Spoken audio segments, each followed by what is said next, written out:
E o tema da palestra desta hora é o perdão à luz do Espiritismo. E quando o tema de uma palestra é sobre o perdão, a maioria das vezes nós imaginamos-nos na condição de quem perdoa. Pensamos sempre como perdoar, a quem perdoar e quantas vezes perdoar. E raras vezes nós pensamos quantas vezes fui perdoado. E o que é então perdoar? Perdoar é um processo mental ou espiritual de eliminar o sentimento de ressentimento, raiva ou ódio contra outra pessoa, decorrente de uma ofensa, de diferenças, de erros, de fracassos. Muitas vezes também eliminar este sentimento de ressentimento, de raiva ou de ódio, até mesmo para com nós próprios, porque muitas vezes também não nos perdoamos por causa de alguma coisa que possamos ter feito e da qual nos arrependemos. Mas depois sobre este assunto, no final da palestra, voltaremos a abordá-lo. Perdoar é também quando conseguimos eliminar a exigência de castigo ou restituição, ou seja, de querer que o outro que nos fez mal experimente a mesma dor, senão uma outra pior àquela que nos causou. E quando eliminamos estes sentimentos e passamos a respeitar o outro, estamos sim a perdoar. Em Mateus, capítulo 18, versículos 15, 21 e 22, Simão Pedro faz a célebre pergunta a Jesus: Senhor, quantas vezes pecará meu irmão contra mim que lhe hei de perdoar? Será até 7 vezes 7? E Jesus respondeu calmamente: Não te digo que até 7 vezes 7, mas até 70 vezes 7. Reparemos na frase: quantas vezes o meu irmão pecará contra mim e eu lhe perdoarei? E por que é que não fazemos a pergunta: até quantas vezes eu pecarei contra meu irmão e ele me perdoará? E se a pergunta for feita desta forma, já vai mudar tudo. Na primeira situação, eu imagino-me como doadora do perdão e nunca como credora. E aqui na segunda situação, eu reconheço que sou credora do perdão. Por acaso somos assim tão perfeitos? Nós também cometemos erros. Nós também decepcionamos outras pessoas. E se fosse o inverso, não gostaríamos de ser perdoados? Devemos sempre pensar que um dia somos vítimas, mas também poderemos, noutro, ser algozes. E se assim for, não devemos exigir o perdão a ninguém.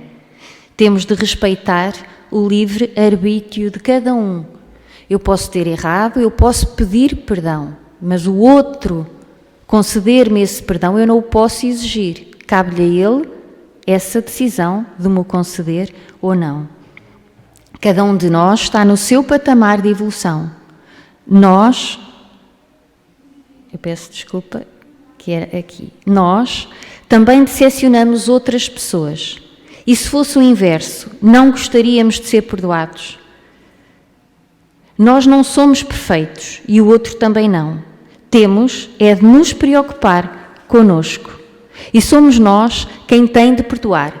Tenhamos a noção de que quem perdoa liberta-se. Naturalmente ficamos magoados. Podemos até ter raiva no início, mas não devemos conservar essa raiva. Não devemos querer devolver o mal que nos fizeram. O perdão é uma das coisas mais libertadoras que alguém pode fazer. A falta de perdão ou guardar rancor de alguém é como segurar um carvão em brasa na nossa mão com a intenção de o poder atirar a outra pessoa.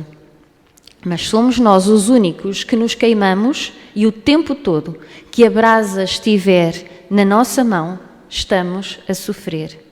Há quanto tempo alguns de nós está a sofrer com uma brasa na mão porque não conseguimos perdoar? A pessoa, ao perdoar, simplesmente livra-se de um peso que não merece e que não precisa de carregar. Jesus ensinou-nos a fazer aos outros exatamente aquilo que gostamos que os outros nos façam. Não cabe a nenhum de nós censurar, julgar os atos e as falhas alheias, porque isso é tarefa de Deus e da própria consciência humana. A nós cabe-nos amar e tomar como lei a frase: devemos pagar o mal com o bem. Francisco Cândido Xavier disse uma vez a seguinte frase: no meu ponto de vista, a virtude mais difícil de ser posta em prática é a do perdão. Perdoar exige um esforço de autossuperação muito grande. No capítulo 10º do Evangelho segundo o Espiritismo, intitulado Bem-aventurados os que são misericordiosos, no item 14, diz o seguinte: Espíritas, jamais vos esqueçais de que tanto por palavras como por atos, o perdão das injúrias não deve ser um termo vão, pois que vos dizeis espíritas, sede-o. Olvidai o mal que vos hajam feito e não penseis senão numa coisa, no bem que podeis fazer. Aquele que enveredou por esse caminho não tem que se afastar daí, ainda que por pensamento, uma vez que sois responsáveis pelos vossos pensamentos, os quais todos Deus conhece. Cuidai, portanto, de os expungir de todo o sentimento de rancor. Deus sabe o que demora no fundo do coração de cada um dos seus filhos. Feliz, pois, aquele que pode todas as noites adormecer dizendo: nada tenho contra o meu próximo. Espírito Simeão, Bordeus, 1862.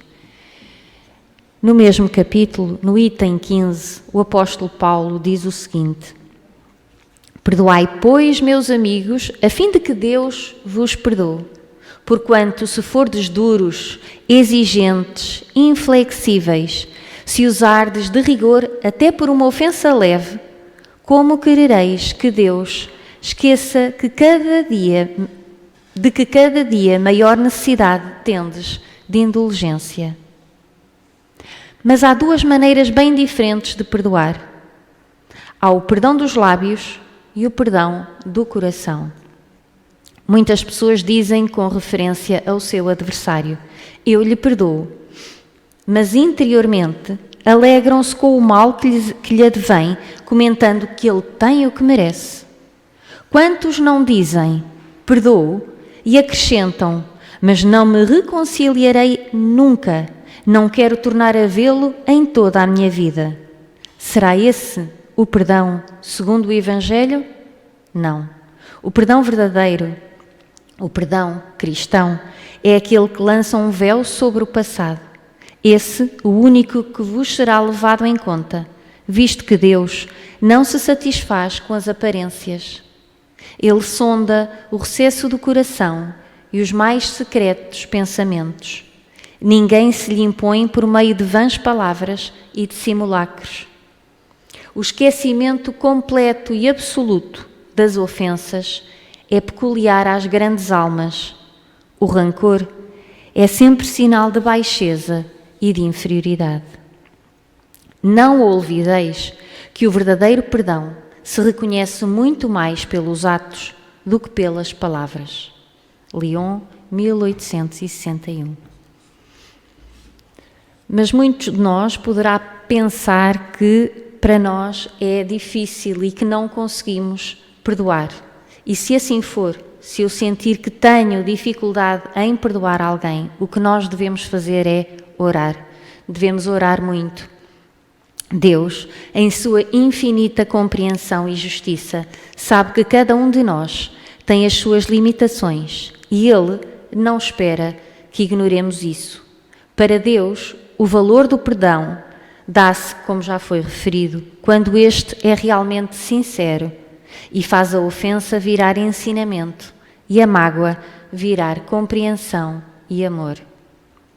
Se por acaso um irmão nos ofendeu e não conseguimos perdoá-lo, devemos orar e pedir a Deus que o nosso espírito tenha compreensão para que um dia possamos perdoar o infeliz ato que possam ter praticado contra nós e lembremo-nos de que também já precisamos do perdão de alguém. Joana de Ângelis, no livro Florações Evangélicas, um livro que é psicografado por Divaldo Pereira Franco, diz o seguinte: perdoa sim e intercede ao Senhor por aquele que te ofende, olvidando todo o mal que ele supõe ter-te feito ou que supões que ele te fez. E se o conseguires, ama-o a si mesmo como ele é. E no início eu também referi o facto de muitas vezes nós termos dificuldade, aqui estava referido, termos dificuldade de perdoar o outro, mas muitas vezes também temos dificuldade de nos perdoar a nós próprios por causa de algum erro que possamos ter cometido no passado. E neste sentido vamos ver aqui um pequeno vídeo em que Haroldo Dutra Dias nos fala sobre este tema. Agora, responda com bastante sinceridade. Você tinha maturidade suficiente para descobrir, compreender e adotar essa solução que você encontrou hoje? Pense nisso. Se você cometeu um erro ou adotou comportamentos equivocados na sua juventude, você tinha a maturidade que tem hoje para pensar da maneira como você pensa hoje? Depois que você viveu um rompimento afetivo, um divórcio, uma separação, um término traumático, uma dor imensa, você tinha a experiência que você tem hoje para fazer as escolhas de hoje, ontem? Sejamos sinceros. Foi exatamente a experiência vivida, foi exatamente o fato de ter falhado, de ter adotado comportamentos equivocados, que te deu a maturidade e a experiência que você tem hoje. Então é simples. Na vida, nós nascemos com papel e lápis. A vida não dá para ninguém borracha. Ninguém tem uma borracha mágica do Harry Potter que você volta no passado e sai apagando tudo que fez de errado para poder fazer de maneira diferente ou de uma maneira mais bem-sucedida. Essa borracha mágica não existe. Então o que você tem de concreto? Tem papel em branco, que é o presente, é o agora, e tem um lápis. Para quê? Para reescrever, para fazer com a experiência que você tem hoje, com a maturidade que você tem hoje. Então, qual que é a essência dessa estratégia que eu estou tentando te transmitir? A essência é: tenta substituir a palavra fracasso pela palavra aprendizado. Cometeu um grande erro, agora você tem muita experiência. Se você realmente for inteligente, você não vai cometer o mesmo erro.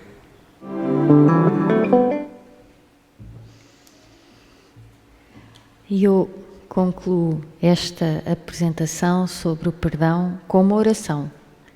A oração do perdão de Chico Xavier. E a oração diz o seguinte: Senhor, ensina-nos a perdoar, conforme nos perdoaste e nos perdoas a cada passo da vida. Auxilia-nos a compreender que o perdão é o poder capaz de extinguir o mal.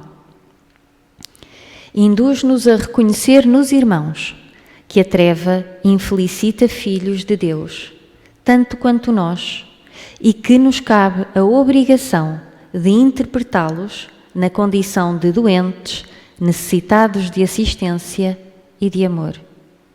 Senhor Jesus, sempre que nos sintamos vítimas das atitudes de alguém, Faz-nos entender que também somos suscetíveis de erros e que, por isso mesmo, as faltas alheias poderiam ser nossas. Senhor, sabemos o que seja o perdão das ofensas, mas compadece-te de nós e ensina-nos a praticá-lo. Que assim seja. E que Jesus nos abençoe.